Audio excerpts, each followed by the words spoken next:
2024 లేదా 25లో డిగ్రీ లేదా బీటెక్ చదివారా? సాఫ్ట్‌వేర్ జాబ్ కోసం ఎదురు చూస్తున్నారా? అయితే కోడ్ జ్ఞాన్ 100 డేస్ కోర్సులో చేరండి, జాబ్ సాధించండి.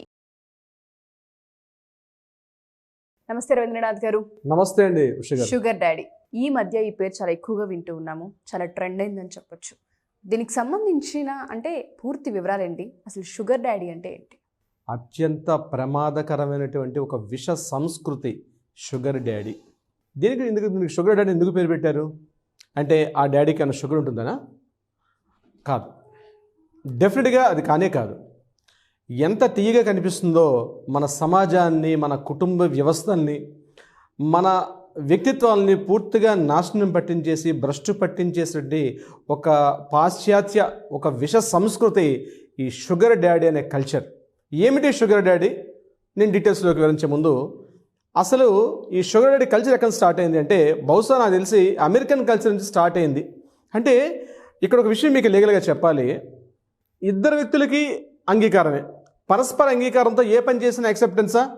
చట్టాలు న్యాయాలు అయితే పరస్పరంగా అంగీకారం కాబట్టి ఓకే యాక్సెప్టెన్స్ ఇవ్వచ్చు. కానీ ఈ షుగర్ డాడీ అని ఏదైతే ఈ విష సంస్కృతిని నేను చెప్తున్నానో అత్యంత ప్రమాదకరం, భవిష్యత్ తరాలకు మాత్రం చాలా ప్రమాదకరంగా ఉంటుంది. ఏమిటంటే ముఖ్యంగా ఒక వయసు మళ్ళిన ఒక వృద్ధుడికి, వయసులో ఉన్నటువంటి అప్పుడప్పుడే టీనేజ్ దాటి పరువంలోకి వచ్చేటువంటి ఒక అమ్మాయి, వీళ్ళిద్దరి మధ్య ఉన్నటువంటి ఒక అన్యోన్యమైనటువంటి ఒక అసహజమైనటువంటి ఒక ప్రక్రియ ఏదైతే ఉంటుందో దానినే ఈ షుగర్ డాడీ కల్చర్ అంటారు. నేను మీకు మరోసారి చెప్తాను. ముఖ్యంగా ఒక వయసులో అంటే వయసు మళ్ళీ పీరియడ్ ఒక 50 ఏళ్ళు 60 ఏళ్ళు, ఇంకా చెప్పాలంటే 65 ఏళ్ళు 70 ఏళ్ళు, ఆ ఏజ్ ఉన్నటువంటి వృద్ధాప్యానికి దగ్గరగా ఉన్నటువంటి ఒక ఏజ్ గ్రూపు వయసులో ఉన్నటువంటి అమ్మాయిలతోటి అసహజంగా అంటే అసమాజంగా అంటే అసలు ఊహించడానికి కూడా సమంజసంగా లేనటువంటి ఒక ఇబ్బందికరటువంటి ఇద్దరి మధ్య ఉన్నటువంటి సాంగత్యం ఏదైతే ఉందో ఆ సాంగత్యాన్ని షుగర్ డాడీ కల్చర్ అంటారు. అంటే ముఖ్యంగా పురుషులు వృద్ధాప్యంలో ఉంటారు, అమ్మాయిలు వయసులో ఉంటారు. ఇద్దరు కూడా ఎలా జరిగింది?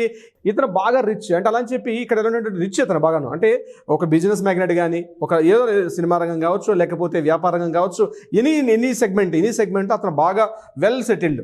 అతను భార్య ఉండొచ్చు, భార్య లేకపోవచ్చు, పిల్లలు ఎక్కడెక్కడ సెటిల్ అయిపోయి ఉంటారు. ఇటువంటి సమయంలో ఈమె యొక్క కొన్ని అవసరాలు, శారీరక అవసరాలు కావచ్చు, కొన్ని ఆర్థిక అవసరాలు కావచ్చు, సమాజంలో ఉన్నటువంటి సోషల్ స్టేటస్లో ఈరోజు తమకు ఉన్నటువంటి అవసరాలు కావచ్చు, ఈ అవసరాలకు అనుగుణంగా వీళ్ళిద్దరి మధ్య ఒక రిలేషన్షిప్ ఏర్పడుతుంది. అంటే ఏంటి?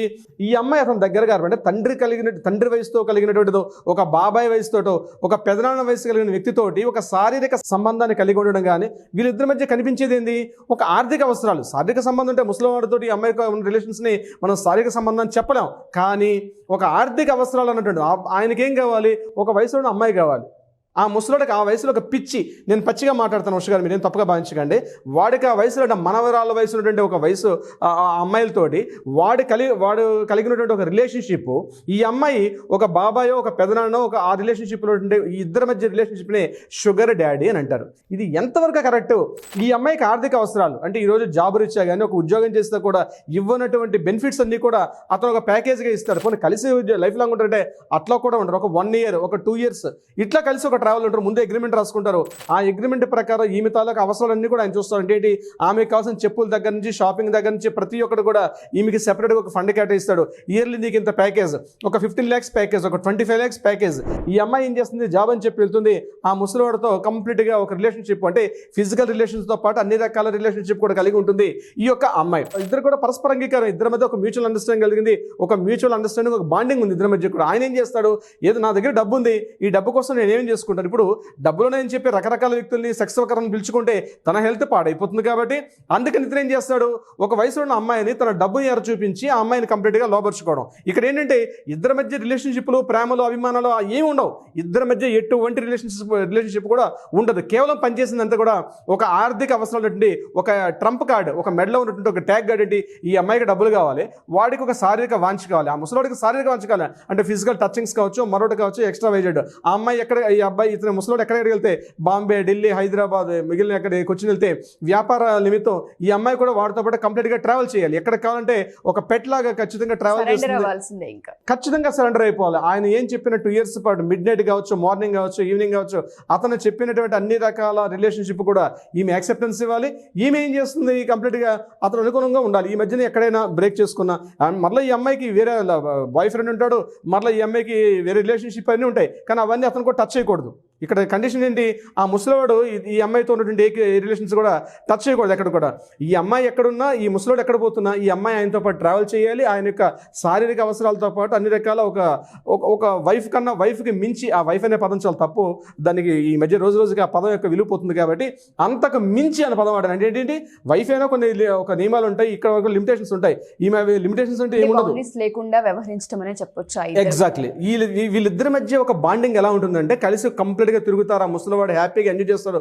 ఒక 2 years పాటు ఆ అమ్మాయిని కంప్లీట్గా కొనుక్కోవడం, అంటే శారీరక అవసరం, దాన్ని ఏమంటే ఒక వస్తువులాగా అమ్మాయిని వాడుకోవడం. ఒకటి ఇప్పుడు మార్కెట్లో మనకు మొబైల్ కొనుక్కుంటాం, ఒక మొబైల్ ఒక కారు కొనుక్కుంటాం, మరొక వస్తువుని ఎట్లయితే కొనుక్కుంటామో, ఒక ఫిజికల్గా ఉన్నటువంటి అంటే చీము నెత్తున్న అమ్మాయిని కూడా తను అట్లనే భావించి ఆ అమ్మాయిని కంప్లీట్గా వాడుకుంటాడు. ఆ అమ్మాయిని ఆ ముసలివాడు వాడుకొని వీళ్ళిద్దరి మధ్య రిలేషన్షిప్ ఉంటుంది. అయితే ఈ రిలేషన్షిప్ బ్రేక్ అయ్యేటప్పుడు కోర్టులకు ఎక్క కూడా రాసుకునే అగ్రిమెంట్ కూడా అలాగే ఉంటాయి. వీళ్ళిద్దరికి నచ్చలేదు అనుకోండి, మ్యూచువల్ అండర్స్టాండింగ్ అవి విడిచిపోవడం. అదేవిధంగా ఈ అమ్మాయి కూడా నేను కోర్టుకు ఎక్కుతాను, నువ్వు నాకు ఆ రకంగా ఇబ్బంది పెడుతున్నావు అని చెప్పి ఈ అమ్మాయి కంప్లీట్గా సరెండర్ అవ్వాలి. ఈ అమ్మాయి కోర్టులకు, న్యాయస్థానాలు, పోలీస్ స్టేషన్లకే అవసరం ఈ అమ్మాయి కొనదు. అట్ ద సేమ్ టైం కూడా అతను ముసలాడు కూడా ఈమె తలక పర్సనల్ ఇంటిమేసీలో ఎక్కడ కూడా ఈమె యొక్క పర్సనల్ విషయాల్లో కూడా వెళ్ళడానికి వీల్లేదనమాట. సో ఇద్దరు ఒక లిమిటేషన్స్ రాసుకుంటారు, ఇద్దరు పరస్పర అంగీకారం ఒక MOU రాసుకుంటారు. ఈ MOU ఇద్దరు కలిసి ట్రావెల్ చేస్తుంటారు. ఒక 1 year 2 years 3 years కలుస్తారు. ఇక్కడ మళ్ళీ వాళ్ళకి అంటే పిల్లలు పుట్టకుండా అన్ని రకాల ఆ ఏర్పాట్లు అన్ని వాళ్ళు తీసుకుంటారు. ఈ రకంగా వీళ్ళిద్దరి మధ్య ఒక బాండింగ్, దిస్ ఇస్ కాల్డ్ ఒక షుగర్ డాడీ. ఇటీవల కాలంలో వెస్టర్నైజేషన్ బాగా అయిపోవడం వల్ల, మోడర్నైజేషన్ పెరిగిపోయాం, మేము చాలా పెద్దగా తెలుసుకున్నాం అని చెప్పి ఇక్కడ ఎవరిని కించపరచాలి? ఇప్పుడు చట్టాలు, న్యాయాలు, కోర్టులో ఉన్నటువంటి పక్కన పెడితే సమాజానికి కూడా ఈ సంస్కృతి చాలా చెడ్డదే. కానీ చెప్పేది ఎవరికెవరు వ్యక్తిగతంగా ఆలోచించుకొని ఇది కరెక్టా కాదని ఆలోచించుకోవాలి తప్పించి డబ్బు అన్నదే ప్రధాన హేతు అయిపోయి జీవితంలో డబ్బే ప్రధానం. ఈ రోజు ఉన్నటువంటి మా శారీరక వాంఛలు, డబ్బే మాకు ప్రధానం. పూర్తిగా చార్వాకులు అనేవారు వేదకాల ప్రక్రియలో.